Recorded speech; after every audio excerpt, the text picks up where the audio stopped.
Alright, we're gonna follow Chris, because I'm a stalker. He ain't getting away that easy. Look how wide that is.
Hey guys, this video is about the trip to go see Chris Losey and all the stuff that we had to do with unforeseen circumstances.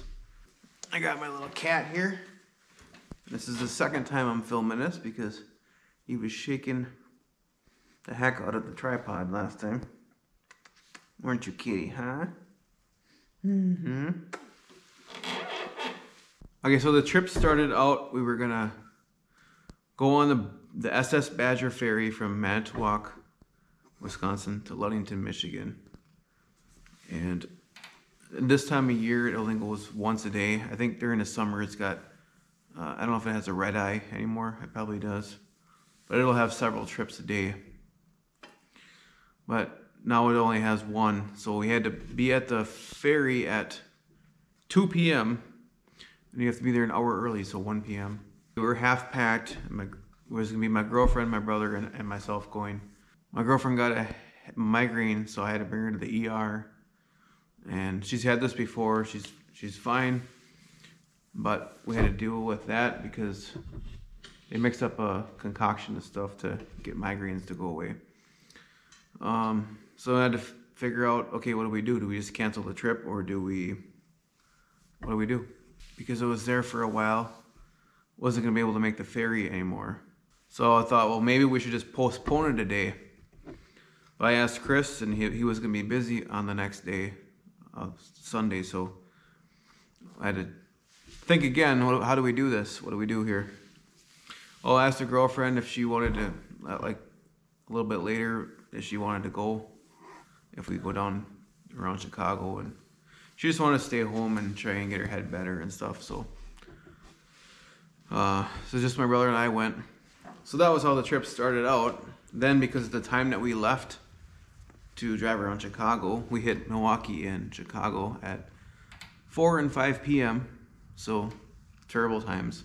So 3-4 lanes that were slowed and stopped in spots. But at least we didn't take any wrong turns. Right, kitty? Huh? But, you know, going 15 miles an hour on a highway that's 70, you ain't making much time. So I guess we decided on the way that the plan is, let's try to get to South Bend, Indiana that night, and that way we can check out the Olliver Memorial the next morning, and then maybe even the Olliver Museum.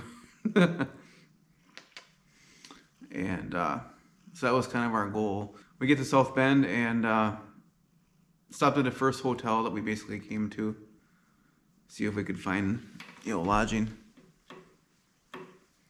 And there was, you know, young people with green in their hair and stuff, and I don't know, I thought it was like a wedding going on. And the clerk behind the counter said, "Oh, the game is tomorrow. You ain't gonna like the price of the room." I was like, "What game?" "Oh, Notre Dame." I didn't know Notre Dame University is in South Bend, so no idea. I didn't even think of checking. So $850 was going to be the cost for the night, for one room, for one night. So I was like, yeah, even if it was $300, it was going to be take a hike. So then, we decided to just drive, I guess, closer to Chris, Elkhart. And then, because we did that, we found a room there, which was fine. But because we did that, we were about half an hour away from South Bend, so we didn't want to go back to South Bend the next morning, because we'd have been going back half hour and then drive back to Elkhart, which would be an hour of driving that we didn't want. And it was already, I think it was like, I don't know, a couple hours to get to Chris. So, and then it was foggy in the morning, really foggy, so we had to deal with that, driving in that. So it was like, everything so far on that trip has just been a disaster and gone wrong. Most of it unforeseen. But when we got by Chris, we met him at the Tompkins Freedom Festival. You seen that video a couple videos ago, and then he had us follow Herman to his place, and then we got to see his collection. And I didn't film any of that because there's no need to. He's got a YouTube channel, and he has what he wants on his channel, and I didn't want to take video of something that he didn't want on shown or something. And so that was a good time. So we had an extra day since Chris was gonna be busy the next day. So we went to Grand Rapids. Is a home of Gerald Ford Presidential Museum. So we went there. That's in Grand Rapids, Michigan. And each president has their own where they were born, except for JFK. I think he's buried in Arlington Cemetery, I believe. So what happened. But otherwise, it's their hometown where they're born, and then that's also, I believe, where they're buried. And so we got to see that. So here is the footage of that. All right, we're here at the Gerald Ford Presidential Museum in Grand Rapids, Michigan. And check it out, first one. No, there's several of them. Several presidential museums. Look at him.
Ford first arrived in Congress, he was assigned to the Public Works Committee. President Truman had implored the committee to appropriate funds to renovate the dilapidated White House. This piece of burned wood was removed from the White House during its renovation, a remnant of the fire set by British soldiers to the president's house in 1814. Between 49 and 52, the White House underwent a major refurbishing that involved tearing down all but the exterior walls. Here, Republicans, in the second term, Truman saw his public support fade, and 52 Republicans, including Ford, rallied around Dwight Eisenhower for president and his running mate, Richard Nixon. With Eisenhower's victory, Republicans won control of the House and the Senate, which opened up opportunities for the young congressman from Michigan.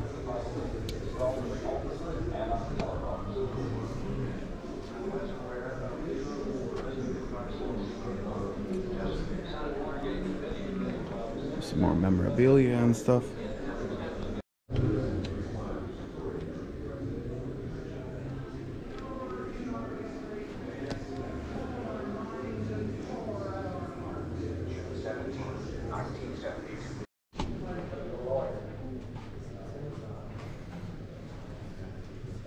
It's about Secret Service, the job they have to do, not just protecting the financial institutions, but the president, security.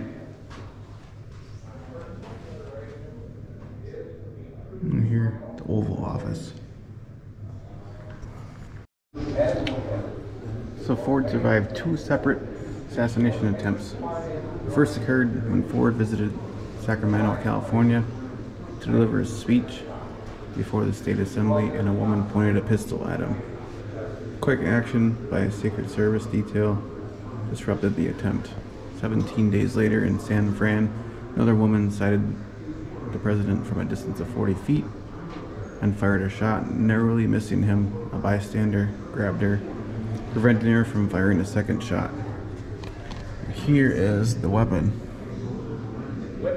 Before Fromm could fire a shot, the Secret Service confiscated this semi-automatic pistol. This bulletproof coat was issued to Ford in October '75, a month after the 2 assassination attempts. Designed for protection, it includes a Kevlar lining intended to stop bullets.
Kids, the rest of their family, our family's love. The president expressed it very well this morning, the president, and I heard that, and he really spoke for a lot of us.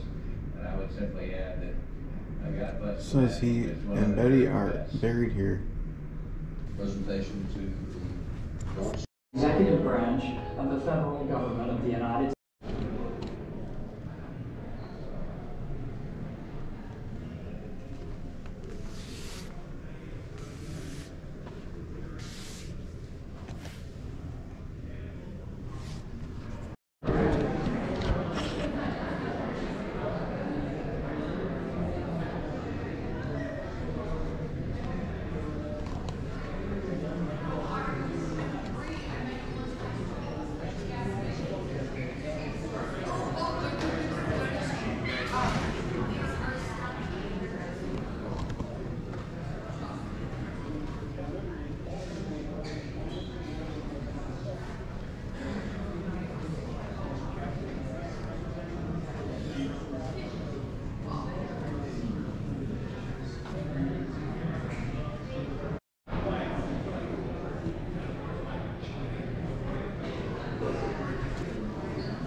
Then we decided to check out Silver Lake sand dunes. I've heard about it when I was younger, that Michigan got a lot of sand on their side and Wisconsin got screwed.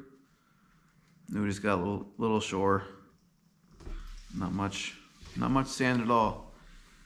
So we checked that out. It's not easy to find. You got to go to Mears, Michigan, and then work your way west, so you get closer to the water. And there's a lot of dunes there, and here is the footage of that.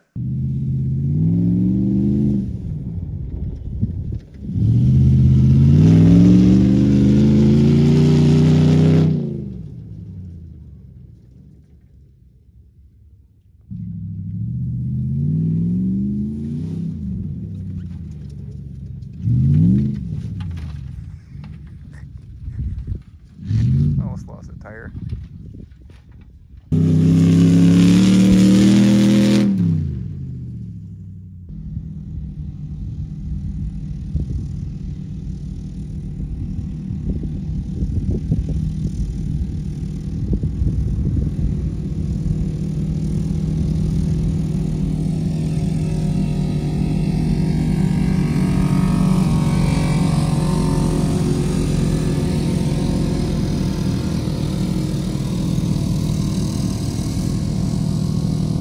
Dave, you gotta climb this.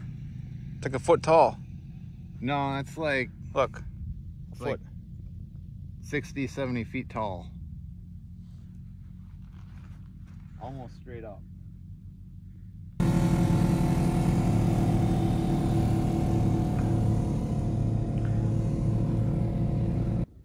Okay, so what I understand, we came up that hill on foot, so we don't have a vehicle.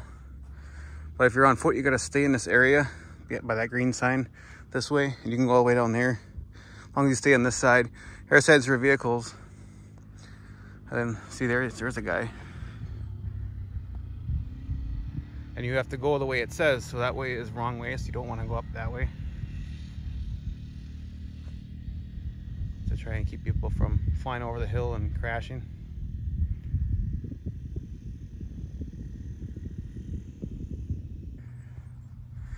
Look how much you can see here. Walking towards Silver Lake, I believe it is.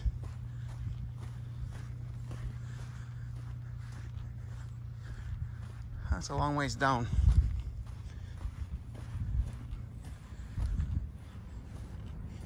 Long ways down that way too.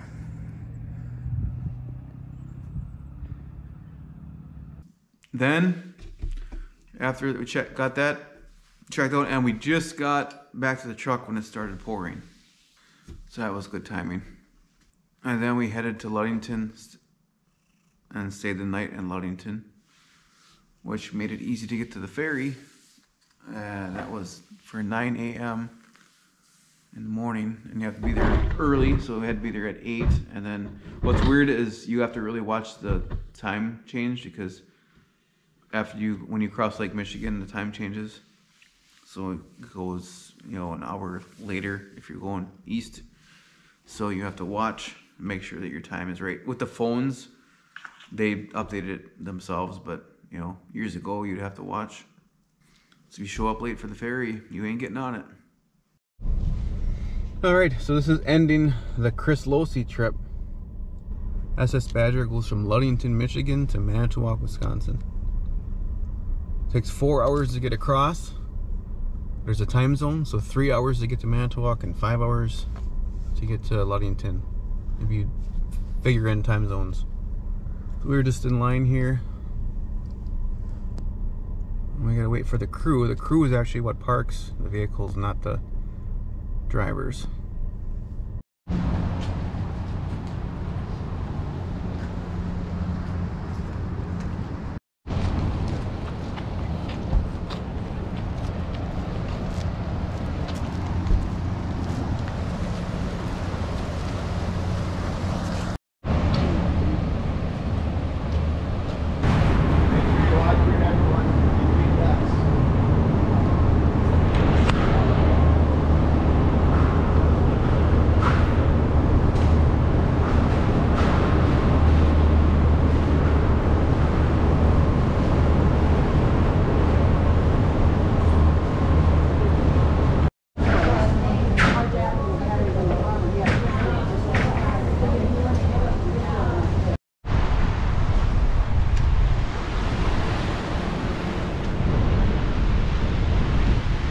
Actually a pretty big ship,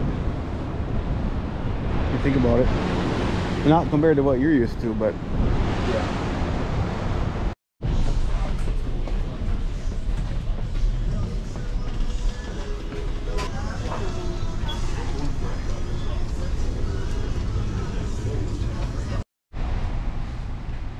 Here's the movie theater.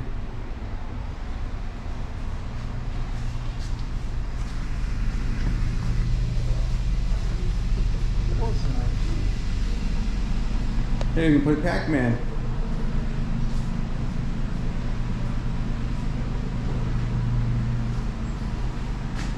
This is the kids' room. Look at, they got Lions. Are they Lions fans or Packers fans? Look at Packers there. Got a split between the love, huh? Yep. And Star Wars. Everywhere's got a gift shop.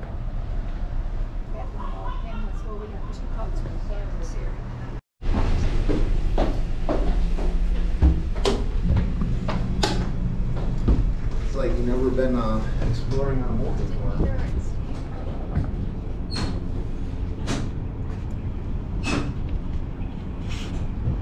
I think because yesterday, what they were saying that it was really bumpy, windy.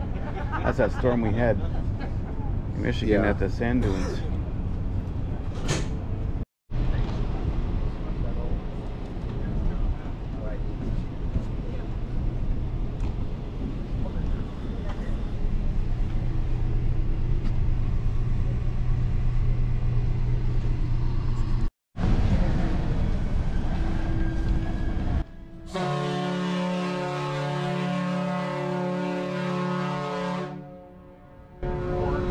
Did you hear that?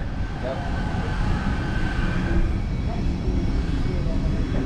They might be releasing the lines.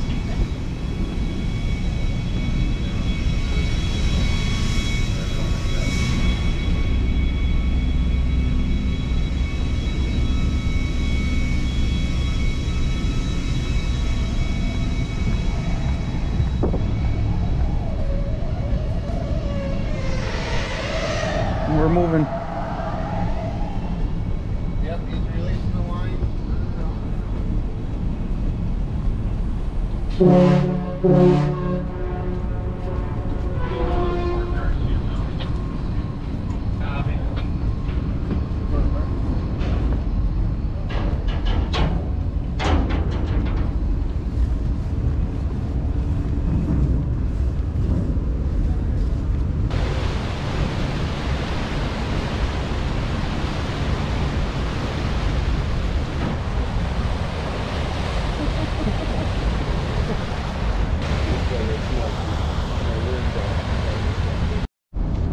Coal powered. You can see the smoke right there,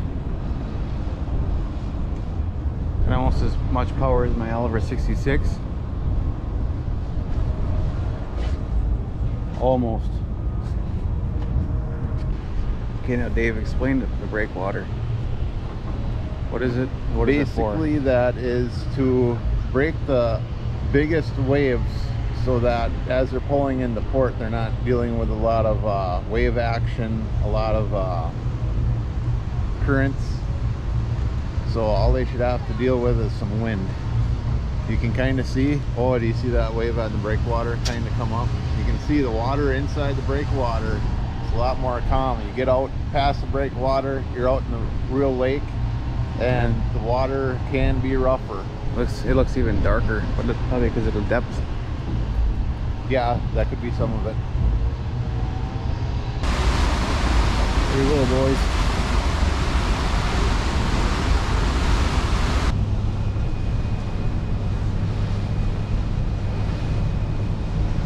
Areas, there's a smaller lake, Hamlin Lake, that has a beach. Okay. But then it has a huge beach on Lake Michigan as well. So does it Yeah. have Yeah. does it have nice hiking trails? It has Big Sable Lighthouse. Okay. We'll be starting in the Dave wants to play bingo. approximately 15 minutes. See you there. Big ship, more fun.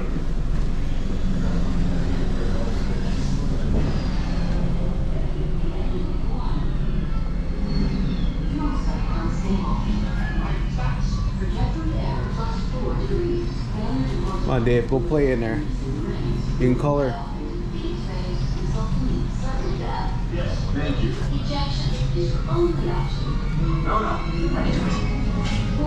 You have 26 seconds to course correct. You now have 25 seconds to course correct. Yeah, we have security measures in effect. MARSEC 1. What does that stand for? Is that an acronym or not? I think it is. I think there's 1, 2, and 3. This is the first time I was drunk, I think. Feels like it.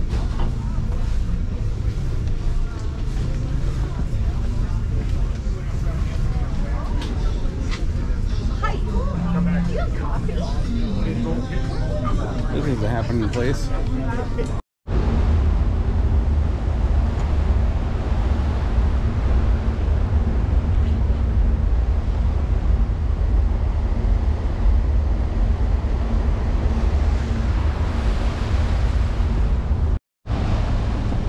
It's hard to walk when it's moving.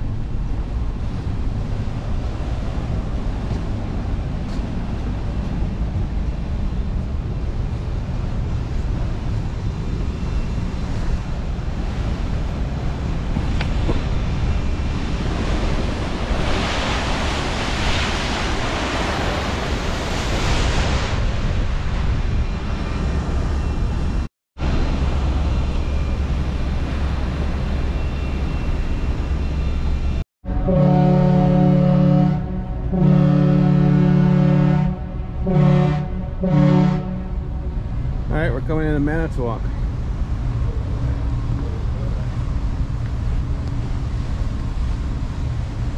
So here's the breakwater on this side.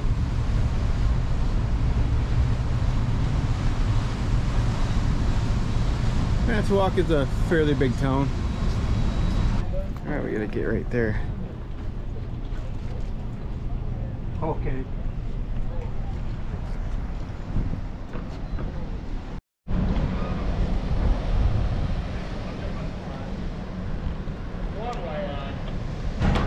Second unit line over. Red mine. Hey! Red mine!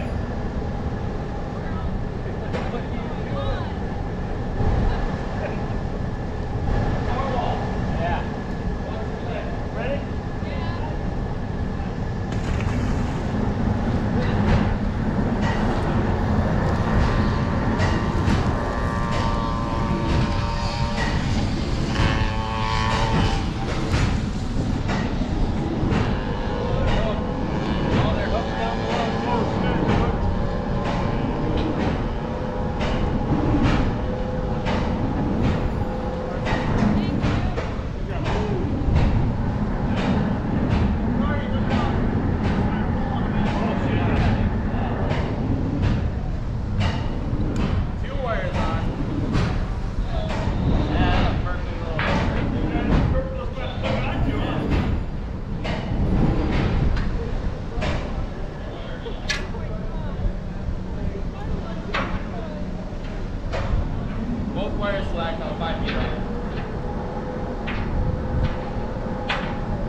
built in 1952, 410 feet, 6 inches long, 60 feet wide, 7 stories tall, goes 18 miles an hour average speed, and can carry 600 passengers or 180 vehicles.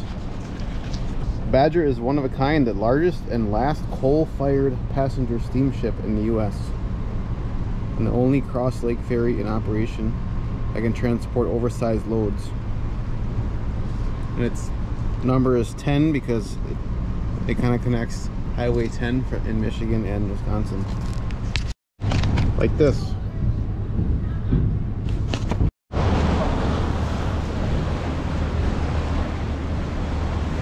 Let's go get it. We gotta go on that side, huh? Yeah.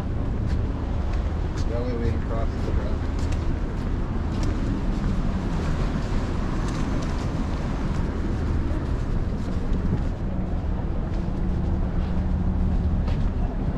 So I go get her.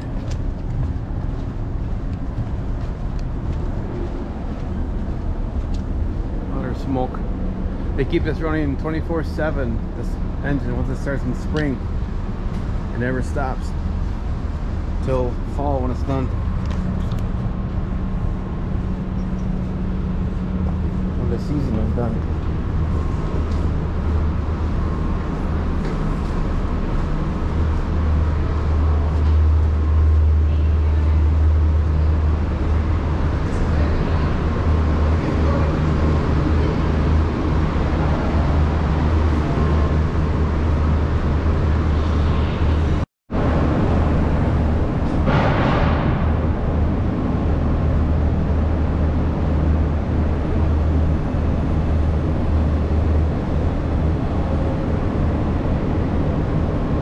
Turn them back there. So I think they back this side in, try that side, they go around up there.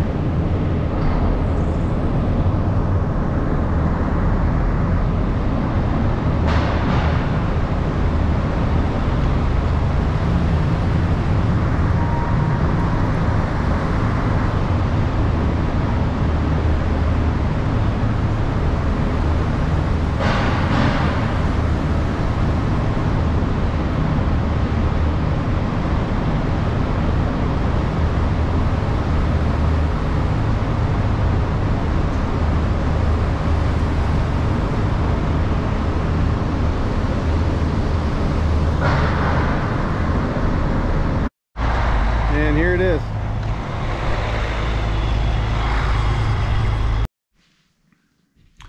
And that's pretty much how the trip was. I think it was, in the end, it was a success. I mean, I know there was things we didn't like and things that happened, but it was a fun trip and memorable. And I got to check out a first presidential museum that I've been to. So all the places that we went were great. So it was just the start of the trip was not the greatest. All right, well, hopefully you enjoyed the video, and thanks for watching, and we will see you in the next one.